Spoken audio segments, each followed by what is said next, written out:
شاداں افسانہ نگار سعادت حسن منٹو۔ خان بہادر محمد اسلم خان کے گھر میں خوشیاں کھیلتی تھیں اور صحیح معنوں میں کھیلتی تھیں۔ ان کی 2 لڑکیاں تھیں، 1 لڑکا، اور بڑی لڑکی کی عمر 13 برس کی ہوگی تو چھوٹی کی یہی 11 ساڑھے 11، اور جو لڑکا تھا وہ سب سے چھوٹا مگر قد کاٹ کے لحاظ سے وہ اپنی بڑی بہنوں کے برابر معلوم ہوتا تھا۔ تینوں کی عمر جیسا کہ ظاہر ہے اس دور سے گزر رہی تھی جبکہ ہر آس پاس کی چیز کھلونا معلوم ہوتی ہے۔ حادثے بھی یوں آتے ہیں جیسے ربڑ کے اڑتے ہوئے غبارے، ان سے بھی کھیلنے کو جی چاہتا ہے۔ خان بہادر محمد اسلم کا گھر خوشیوں کا گھر تھا۔ اس میں سب سے بڑی 3 خوشیاں اس کی اولاد تھیں، فریدہ، سعیدہ اور نجیب۔ یہ تینوں اسکول جاتے تھے جیسے کھیل کے میدان میں جاتے ہیں، ہنسی خوشی جاتے تھے، ہنسی خوشی واپس آتے تھے، اور امتحان یوں پاس کرتے تھے جیسے کھیل میں کوئی ایک دوسرے سے بازی لے جائے۔ کبھی فریدہ فرسٹ آتی تھی، کبھی نجیب اور کبھی سعیدہ۔ خان بہادر محمد اسلم خان بچوں سے مطمئن ریٹائرڈ زندگی بسر کر رہے تھے۔ انہوں نے محکمہ زراعت میں 32 برس کی نوکری کی تھی۔ معمولی عہدہ سے بڑھتے بڑھتے وہ بلند ترین مقام پر پہنچ گئے تھے۔ اس دوران میں انہوں نے بڑی محنت کی تھی، دن رات دفتری کام کیے تھے۔ اب وہ سستا رہے تھے، اپنے کمرے میں کتابیں لے کر پڑھے رہتے اور ان کے مطالعے میں مصروف رہتے۔ فریدہ، سعیدہ اور نجیب کبھی کبھی ماں کا کوئی پیغام لے کر آتے تو وہ اس کا جواب بھجوا دیتے۔ ریٹائرڈ ہونے کے بعد انہوں نے اپنا بستر وہیں اپنے کمرے میں لگوا لیا تھا۔ دن کی طرح ان کی رات بھی یہیں گزرتی تھی، دنیا کے جھگڑے ٹنٹوں سے بالکل الگ۔ کبھی کبھی ان کی بیوی جو ادھیڑ عمر کی عورت تھی ان کے پاس آ جاتی اور چاہتی کہ وہ اس سے 2 گھڑی باتیں کریں، مگر وہ جلد ہی اسے کسی بہانے سے ٹال دیتے۔ یہ بہانہ عام طور پر فریدہ اور سعیدہ کے جہیز کے متعلق ہوتا، جاؤ یہ عمر چونچلے بگھارنے کی نہیں، گھر میں 2 جوان بیٹیاں ہیں، ان کے دان دہیج کی فکر کرو، سونا دن بدن مہنگا ہو رہا ہے، 10-20 تولے خرید کر کیوں نہیں رکھ لیتی؟ وقت آئے گا تو پھر چیخو گی کہ ہائے اللہ، خالی زیوروں پر اتنا روپیہ اٹھ رہا ہے۔ یا پھر وہ کبھی اسے یہ کہتے، فریدہ خانم میری جان، ہم بڈھے ہو چکے ہیں، تمہیں اب میری فکر اور مجھے تمہاری فکر ایک بچے کی طرح کرنی چاہیے۔ میری ساری پگڑیاں لیر لیر ہو چکی ہیں مگر تمہیں اتنی توفیق نہیں ہوئی کہ ململ کے 2 تھان ہی منگوا لو، 2 نہیں 4، تمہارے اور بچیوں کے دوپٹے بھی بن جائیں گے۔ میری سمجھ میں نہیں آتا کہ تم چاہتی کیا ہو، اور ہاں وہ میری مسواکیں ختم ہو گئی ہیں۔ فرخندہ خان بہادر کے پلنگ پر بیٹھ جاتی اور بڑے پیار سے کہتی، ساری دنیا برش استعمال کرتی ہے، آپ ابھی تک پرانے لکیر کے فقیر بنے ہیں۔ خان بہادر کے لہجے میں نرمی آ جاتی، نہیں فرخندہ جان، یہ برش اور ٹوتھ پیسٹ سب واہیات چیزیں ہیں۔ فرخندہ کے ادھیڑ چہرے پر کلیروں کی کوڑیاں اور مولیاں سی بکھر جاتی، مگر صرف ایک لہجہ کے لیے۔ خان بہادر اس کی طرف دیکھتے اور باہر صحن میں بچوں کی کھیل کود کا شور و گل سنتے ہوئے کہتے، فرخندہ تو کل ململ کے تھان آ جائیں اور لٹھے کے بھی۔ لیکن فوراً ہی معلوم نہیں کیوں ان کے بدن پر جھرجھری سی دوڑ جاتی اور وہ فرخندہ کو منع کر دیتے، نہیں لٹھا منگوانے کی ابھی ضرورت نہیں۔ باہر صحن میں بچے کھیل کود میں مصروف ہوتے، سپہر کو شاداں عموماً ان کے ساتھ ہوتی۔ یہ گو نئی آئی تھی لیکن ان میں فوراً ہی گھل مل گئی تھی۔ سعیدہ اور فریدہ تو اس کے انتظار میں رہتی تھیں کہ وہ کب آئے اور سب مل کر لکن میٹی یا کھدو کھیلیں۔ شاداں کے ماں باپ عیسائی تھے، مگر جب سے شاداں خان بہادر کے گھر میں داخل ہوئی تھی، فریدہ کی ماں نے اس کا اصلی نام بدل کر شاداں رکھ دیا تھا، اس لیے کہ وہ بڑی ہنس مکھ لڑکی تھی اور اس کی بچیاں اس سے پیار کرنے لگی تھیں۔ شاداں جب صبح سویرے آتی تو فریدہ، سعیدہ اور نجیب اسکول جانے کی تیاریوں میں مصروف ہوتے۔ وہ اس سے باتیں کرنا چاہتے مگر ماں ان سے کہتی، بچوں جلدی کرو، اسکول کا وقت ہو رہا ہے۔ اور بچے جلدی جلدی تیاری سے فارغ ہو کر شاداں کو سلام کہتے ہوئے اسکول چلے جاتے۔ سپہر کے قریب شاداں جلدی جلدی محلے کے دوسرے کاموں سے فارغ ہو کر آ جاتی اور فریدہ، سعیدہ اور نجیب کھیل میں مشغول ہو جاتے، اور اتنا شور مچتا کہ بعض اوقات خان بہادر کو اپنے کمرے سے نوکر کے ذریعے یہ کہلوانا پڑتا کہ شور ذرا کم کیا جائے۔ یہ حکم سن کر شاداں سہم کر الگ ہو جاتی، مگر سعیدہ اور فریدہ اس سے کہتی، کوئی بات نہیں شاداں، ہم اس سے بھی زیادہ شور مچائیں تو وہ اب کچھ نہیں کہیں گے۔ ایک سے زیادہ بار وہ کوئی بات نہیں کہا کرتے، اور کھیل پھر شروع ہو جاتا، کبھی لکن مٹی، کبھی کھدو اور کبھی لڈو۔ لڈو شاداں کو بہت پسند تھی، اس لیے کہ یہ کھیل اس کے لیے نیا تھا۔ چنانچہ جب سے نجیب لڈو لایا تھا، شاداں اسی کھیل پر مصر ہوتی، مگر فریدہ، سعیدہ اور نجیب تینوں کو یہ پسند نہیں تھا، اس لیے کہ اس میں کوئی ہنگامہ برپا نہیں ہوتا، بس وہ جو چٹو سا ہوتا ہے اس میں پانسا ہلاتے اور پھینکتے رہو اور اپنی گوٹیں آگے پیچھے کرتے رہو۔ شاداں کھلی کھلی رنگت کی اور درمیانے قد کی لڑکی تھی۔ اس کی عمر فریدہ جتنی ہوگی، مگر اس میں جوانی زیادہ نمایاں تھی، جیسے خود جوانی نے اپنی شوخیوں پر لال پینسل کے نشان لگا دیے ہیں۔ محض شرارت کے لیے، ورنہ فریدہ اور سعیدہ میں وہ تمام رنگ، وہ تمام لکیریں، وہ تمام قوسیں موجود تھیں جو اس عمر کی لڑکیوں میں ہوتی ہیں۔ لیکن فریدہ، سعیدہ اور شاداں جب پاس پاس کھڑی ہوتی تو شاداں کی جوانی زیر لب کچھ گنگناتی معلوم ہوتی۔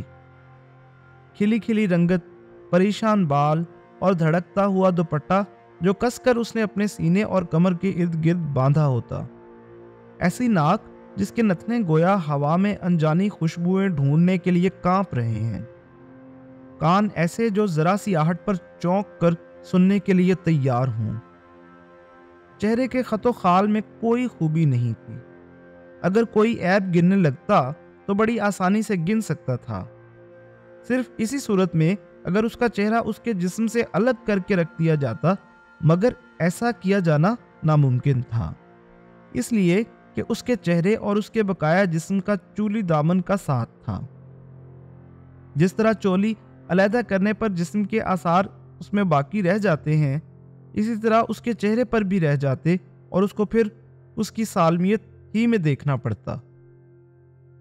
شاداں بے حد پھرتیلی تھی، صبح آتی اور یوں منٹا منٹی میں اپنا کام ختم کر کے یہ جا وہ جا، سپہر کو آتی، گھنٹہ ڈیڑھ گھنٹہ کھیل کر وہیں مصروف رہتی، جب خان بہادر کی بیوی آخری بار چلا کر کہتی، شاداں اب خدا کے لیے کام تو کرو، تو وہیں کھیل بند کر کے اپنے کام میں مشغول ہو جاتی، ٹوکرا اٹھاتی اور دو دو زینے ایک جست میں طے کرتی کوٹھے پر پہنچ جاتی، وہاں سے فارغ ہو کر دھڑ دھڑ نیچے اترتی اور صحن میں جھاڑو شروع کر دیتی۔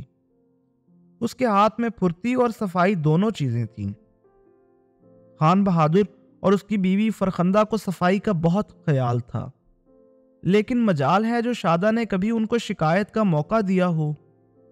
یہی وجہ ہے کہ وہ اس کے کھیل کود پر معترض نہیں ہوتے تھے، یوں بھی وہ اس کو پیار کی نظروں سے دیکھتے تھے، روشن خیال تھے، اس لیے چھوت چھات ان کے نزدیک بالکل فضول تھی۔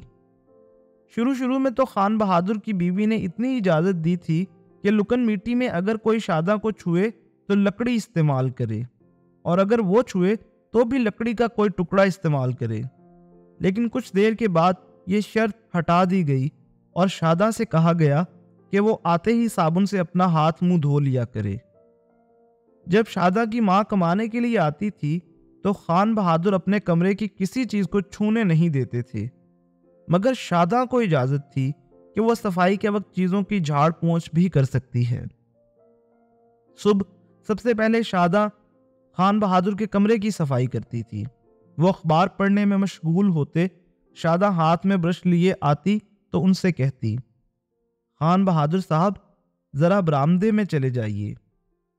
خان بہادر اخبار سے نظریں ہٹا کر اس کی طرف دیکھتے، شاداں فوراً ان کے پلنگ کے نیچے سے ان کے سلیپر اٹھا کر ان کو پہنا دیتی اور وہ برآمدے میں چلے جاتے۔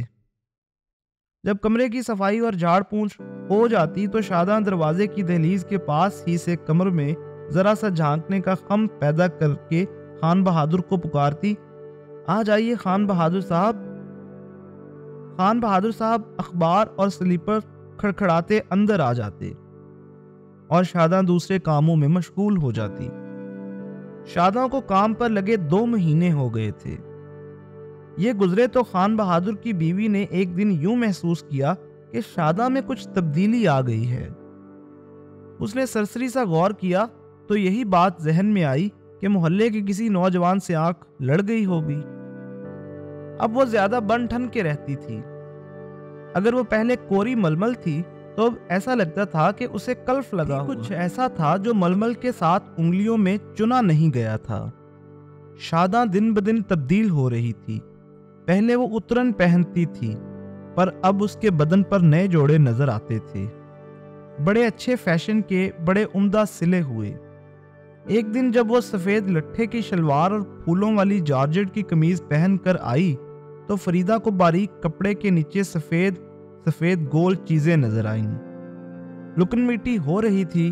شاداں نے دیوار کے ساتھ منہ لگا کر زور سے اپنی آنکھیں میچی ہوئی تھیں۔ فریدہ نے اس کی قمیض کے نیچے سفید سفید گول چیزیں دیکھی تھیں۔ وہ بوکھلائی ہوئی تھی۔ جب شاداں نے پکارا، چھپ گئے، بازو سے پکڑا اور گھسیٹ کر ایک کمرے میں لے گئی اور دھڑکتے ہوئے دل سے اس کے کان میں کہا، سعیدہ تم نے دیکھا اس نے کیا پہنا ہوا تھا؟ سعیدہ نے پوچھا، کس نے؟ فریدہ نے اس کے کان ہی میں کہا، شاداں نے۔ کیا پہنا ہوا تھا؟ فریدہ کی جوابی سرگوشی سعیدہ کے کان میں غڑاپ سے گوتا لگا گئی۔ جب ابھری تو سعیدہ نے اپنے سینے پر ہاتھ رکھا اور ایک بھینچی بھینچی حیرت کی میں اس کے لبوں سے خود کو گھسیٹتی ہوئی باہر نکلی۔ دونوں بہنیں کچھ دیر خسر پھسر کرتی رہیں۔ اتنے میں دھماکہ سا ہوا اور شاداں نے ان کو ڈھونڈ لیا۔ اس پر سعیدہ اور فریدہ کی طرف سے قاعدے کے مطابق چیخم دھاڑ ہونا چاہیے تھی، مگر وہ چپ رہیں۔ شاداں کی خوشی کی مزید چیخیں اس کے حلق میں رک گئیں۔ فریدہ اور سعیدہ کمرے کے اندھیرے کونے میں کچھ سہمی سہمی سی کھڑی تھیں۔ شاداں بھی قدرے خوف زدہ ہو گئی۔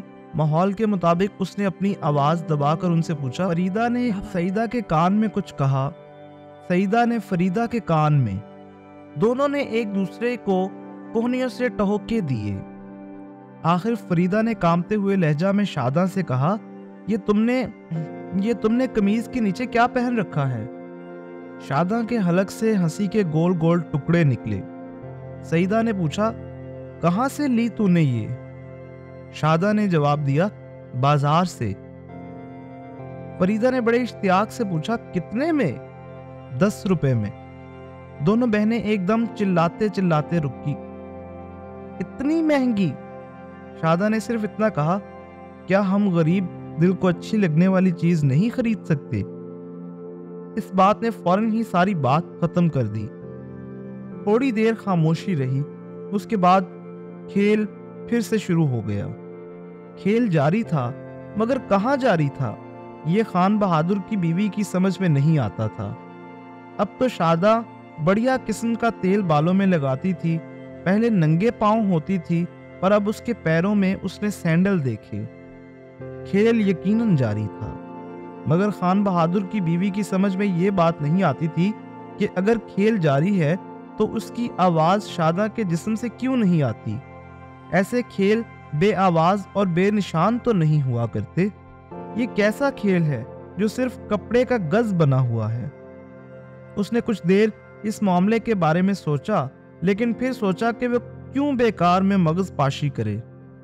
ایسی لڑکیاں خراب ہوا ہی کرتی ہیں، اور کتنی داستانیں ہیں جو ان کی خرابیوں سے وابستہ ہیں، اور شہر کے گلی کوچوں میں انہی کی طرح رلتی پھرتی ہیں۔ دن گزرتے رہے اور کھیل جاری رہا۔ فریدہ کی ایک سہیلی کی شادی تھی۔ اس کی ماں خان بہادر کی بیوی کی منہ بولی بہن تھی۔ اس لیے سب کی شرکت لازمی تھی۔ گھر میں صرف خان بہادر تھے۔ سردی کا موسم تھا۔ رات کو خان بہادر کی بیوی کو معاً خیال آیا کہ اپنی گرم شال منگوا لے۔ پہلے تو اس نے سوچا کہ نوکر کو بھیج دے، مگر وہ ایسے صندوق میں پڑی تھی جس میں زیورات بھی تھے، اس لیے اس نے نجیب کو ساتھ لیا اور اپنے گھر آئی۔ رات کے 10 بج چکے تھے۔ اس کا خیال تھا کہ دروازہ بند ہوگا، چنانچہ اس نے دستک دی۔ جب کسی نے نہ کھولا تو نجیب نے دروازے کو ذرا سا دھکا دیا، وہ کھل گیا۔ اندر داخل ہو کر اس نے صندوق سے شال نکالی اور نجیب سے کہا، جاؤ دیکھو تمہارے ابا کیا کر رہے ہیں، ان سے کہہ دینا کہ تم تو ابھی تھوڑی دیر کے بعد لوٹ آؤ گے، لیکن ہم سب کل صبح آئیں گے، جاؤ بیٹا۔ صندوق میں چیزیں کرینے سے رکھ کر وہ تالا لگا ہی رہی تھی کہ نجیب واپس آیا اور کہنے لگا، ابا جی تو اپنے کمرے میں نہیں ہیں۔ اپنے کمرے میں نہیں ہے تو کہاں ہیں؟ خان بہادر کی بیوی نے تالا بند کیا اور چابی اپنے بیگ میں ڈالی۔ تم یہاں کھڑے رہو، میں ابھی آتی ہوں۔ یہ کہہ کر وہ اپنے شوہر کے کمرے میں گئی، جو کہ خالی تھا مگر بتی جل رہی تھی۔ بستر پر سے چادر غائب تھی، فرش دھلا ہوا تھا، ایک عجیب قسم کی بو کمرے میں بسی ہوئی تھی۔ خان بہادر کی بیوی چکرا گئی کہ یہ کیا معاملہ ہے۔ پلنگ کے نیچے جھک کر دیکھا مگر وہاں کوئی بھی نہیں تھا، لیکن ایک چیز تھی۔ اس نے رینگ کر اسے پکڑا اور باہر نکال کر دیکھا۔ خان بہادر کی موٹی مسواک تھی۔